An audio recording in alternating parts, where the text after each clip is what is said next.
Maswerteng hapon po mga ka-STL. Narito na po ang resulta ng STL Pampanga para sa araw na to.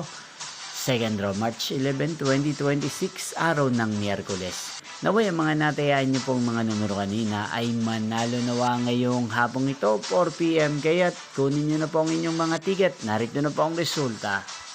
Ang mga numerong nanalo sa STL Pampanga ngayong hapong ito, March 11, 2026. 4 PM second draw result 28 at 23 in exact order. Again, 28 at 23.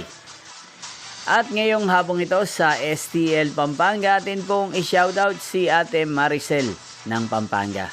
Shoutout po sa inyo, Ate Maricel. Sana po ay nasa maayos kayong kalagayan. At sa lahat po ng mga taga Pampanga, shoutout po sa inyong lahat. Inyo pong napanood ang resulta ng STL Pampanga. Magkita-kita pong muli tayo mamayang 8 PM para sa third draw result ng STL Pampanga. Thank you for watching.